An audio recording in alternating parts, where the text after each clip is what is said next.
हम एक्सेल में range of cells को मल्टीपल क्राइटेरियाज के अगेंस्ट कैसे सम कर सकते हैं। एक्सेल इसके लिए सम इफ्स का फंक्शन प्रोवाइड करता है। Through this we can add up values from selected cells based on multiple criterias और कंडीशंस। अस्सलाम वालेकुम। In this video we will talk about sum ifs formula in Excel.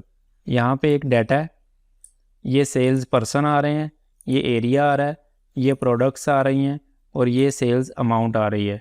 हम इस data से area wise और product wise cell amount को total करना चाहते हैं। तो एरिया हमारा फर्स्ट क्राइटेरिया हो जाएगा और प्रोडक्ट्स हमारा सेकंड क्राइटेरिया हो जाएगा। हम क्राइटेरियाज़ की नंबरिंग अपनी मर्ज़ी से भी रख सकते हैं। जैसे प्रोडक्ट को हम फर्स्ट क्राइटेरिया भी रख सकते हैं और एरिया को हम सेकंड क्राइटेरिया भी रख सकते हैं। तो इसके लिए हम सम इफ्स का फार्मूला अप्लाई करेंगे। तो सबसे पहले हम सम इफ्स फार्मूला के सिंटैक्स को देख लेते हैं। Is equal to sum ifs bracket open control A. The first requirement is sum range. ये वो रेंज ऑफ सेल्स होते हैं जहाँ से आप वैल्यूज़ को सम करना चाहते हैं। The second requirement is criteria range 1। Basically sum if formula में और सम इफ्स फार्मूला में ये डिफरेंस होता है कि सम इफ फार्मूला में आप सिंगल क्राइटेरिया के अगेंस्ट वैल्यूज़ को सम कर सकते हैं। On the other hand some ifs formula में आप मोर देन वन या मल्टीपल क्राइटेरियाज के अगेंस्ट वैल्यूज़ को सम कर सकते हैं। तो क्राइटेरिया रेंज 1 ये वो रेंज ऑफ सेल्स होते हैं जिसके अगेंस्ट आप फर्स्ट क्राइटेरिया को वैल्यूएट करना चाहते हैं। यानी ये टारगेट डाटा की वो रेंज होती है जिसमें फर्स्ट क्राइटेरिया मौजूद होता है। Third requirement is criteria 1। ये फर्स्ट कंडीशन या क्राइटेरिया है जिसको आप फर्स्ट क्राइटेरिया रेंज पर अप्लाई करके वैल्यूज़ को सम करना चाहते हैं। Fourth requirement is criteria range 2। ये वो रेंज ऑफ सेल्स होते हैं जिसके अगेंस्ट आप सेकंड क्राइटेरिया को एवेलुएट करना चाहते हैं। यानी ये टारगेट डाटा की वो रेंज होती है जिसमें सेकंड क्राइटेरिया मौजूद होता है। The last requirement is criteria 2। ये सेकंड कंडीशन या क्राइटेरिया होता है जिसको आप सेकंड क्राइटेरिया रेंज पर अप्लाई करके वैल्यूज़ को सम करना चाहते हैं। तो अब हम सम इफ्स फार्मूला को अप्लाई करते हैं।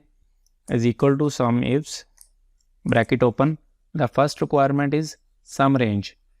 ये हमारी सम रेंज होगी क्योंकि हमने इस रेंज से वैल्यूज़ को सम करना है। यहाँ पे हमने एक चीज़ का ख़ास ख्याल रखना है। जब भी हम फार्मूला में एक रेंज या एक से ज़्यादा रेंजेस को सिलेक्ट करेंगे तो हमने उन रेंजेस को फ़िक्स लाजमी करना है। अगर हम फ़िक्स नहीं करेंगे फार्मूला तो अप्लाई हो जाएगा पर उसका रिज़ल्ट एक्यूरेट नहीं आएगा, क्योंकि रेंजेस को फ़िक्स ना करने से जब हम फार्मूला को नीचे सेल्स में पेस्ट करते हैं तो रेंजेस भी ड्रैग डाउन होती जाती हैं। तो हम F4 प्रेस करके इस रेंज को फिक्स कर देते हैं, comma. Second requirement is criteria range 1। हमारा क्राइटेरिया 1 एरिया है, तो इस रेंज में एरिया मौजूद है तो इस रेंज को सिलेक्ट करेंगे। F4 प्रेस करके इस रेंज को भी फिक्स कर लेते हैं, कॉमा। क्राइटेरिया 1 हमारा क्राइटेरिया 1 एरिया है तो इसको सिलेक्ट कर लेते हैं। यहाँ पे हम क्राइटेरिया को एंटर भी कर सकते हैं और सेल को भी सिलेक्ट कर सकते हैं क्राइटेरिया के। अगर हम क्राइटेरिया के सेल को सिलेक्ट कर लेंगे तो हमारा फार्मूला डायनामिक हो जाएगा। अगर बाद में हम क्राइटेरिया को चेंज करते हैं तो फार्मूला का आंसर भी अकॉर्डिंगली क्राइटेरिया चेंज हो जाएगा। तो हमने क्राइटेरिया का सेल सेलेक्ट कर लिया, कोमा। क्राइटेरिया रेंज 2 हमारा क्राइटेरिया 2 प्रोडक्ट्स हैं, इस रेंज में प्रोडक्ट्स मौजूद हैं तो हम इस रेंज को सिलेक्ट कर लेते हैं। F4 प्रेस करके इस रेंज को भी फिक्स कर लेते हैं, कोमा। क्राइटेरिया 2 हमारा ये प्रोडक्ट्स हैं, क्राइटेरिया 2 के सेल को सिलेक्ट कर लेते हैं। हम मोर देन 2 क्राइटेरियाज और क्राइटेरिया रेंजेस को भी ऐड कर सकते हैं, बट इस केस में हमारे पास 2 ही क्राइटेरियाज हैं इसलिए हमने 2 ही क्राइटेरियाज और उनकी रेंजेस को ऐड किया है। ब्रैकेट क्लोज, एंटर प्रेस करता हूँ तो आंसर आया 1500। एक ये नॉर्थ ग्रेप्स 300 की सेल अमाउंट है और एक ये नॉर्थ ग्रेप्स 1200 की अमाउंट है।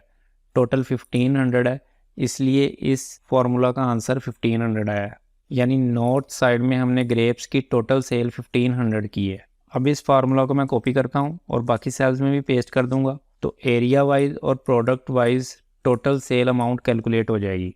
हम क्राइटेरियाज को चेंज भी कर सकते हैं, जैसे हम एरिया वाइज और sales person wise total sales को कैलकुलेट करना चाहते हैं तो क्राइटेरिया 2 में हम इन एम्प्लॉइज़ को कॉपी करके क्राइटेरिया 2 में पेस्ट कर देते हैं तो इसका आंसर 0 आया।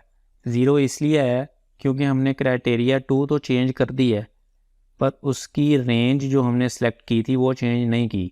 मैं F2 प्रेस करके फार्मूला को ओपन करता हूँ तो हमने यहाँ पे डी वाली रेंज जो प्रोडक्ट्स की रेंज है वो सिलेक्ट की थी, क्योंकि हमारा क्राइटेरिया प्रोडक्ट्स था पहले। अब हमारा क्राइटेरिया चेंज हो गया है, अब हमारा क्राइटेरिया सेल्स पर्सन है, तो हम रेंज भी वो सिलेक्ट करेंगे जिसमें सेल्स पर्सन मौजूद हैं। तो इस रेंज में सेल्स पर्सन मौजूद हैं, ये बी कॉलम है, तो हम यहाँ डी को रिमूव करके बी कर देंगे और यहाँ भी डी को रिमूव करके बी कर देंगे। एंटर प्रेस करता हूँ तो इसका आंसर आया 1500। नॉर्थ साइड में रज़ा ने एक ये 300 की सेल की है और एक ये नॉर्थ साइड पर रज़ा ने 1200 की सेल की है, इसलिए इसका आंसर आया 1500।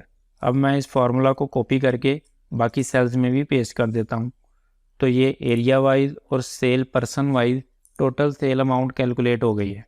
सो that is all about sum ifs formula in Excel. I hope this video will be useful for you. That's all for this video. See you in the next video.